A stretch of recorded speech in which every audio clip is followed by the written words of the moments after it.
We continue to follow the breaking news here at 5:32. Thanks for coming back. I'm Colin Mayfield. And I'm Vanessa Rufus. In the last hour, we were able to learn 2 EF-1 tornadoes touched down in Gaston and impacted Cleveland counties yesterday. Yeah, wind speeds in one of those tornadoes clocked in at 110 miles per hour, causing significant damage from Polkville in Cleveland County all the way to Troville. Yeah, and that's where you find WCNC Charlotte's Jesse Pierre, who was with the National Weather Service today as they investigated.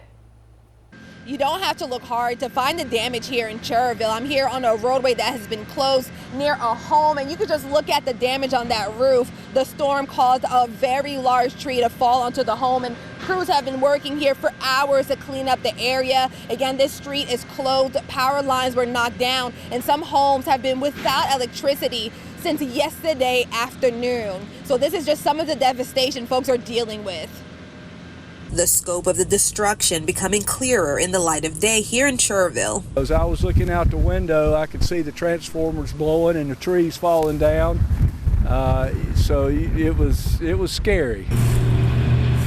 Mike Harrell says he was fortunate not to have any major damage, but just a few houses down, it's a different tale. Raking the leaves up, but then other people are dealing with, like I say, huge trees and yes, big limbs and power lines in their yard. Yeah, it's bad.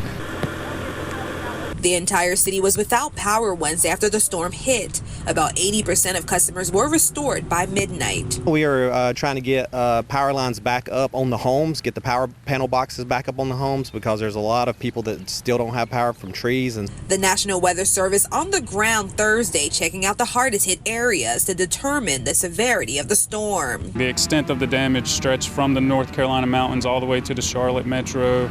Parts of the upstate also was impacted, so we saw large hail, damaging winds, and the possibility of the tornado. The National Weather Team confirmed an EF-1 tornado with max speeds of 110 miles per hour went through Cleveland County into Cherville and ended in the northwestern part of Gaston County Wednesday. In this kind of scenario that we're in, as far as what this event brought, it was favorable for more weak and brief tornadoes, so usually it's about a full day's work. Meanwhile, cleanup efforts continue. But we'll be fine.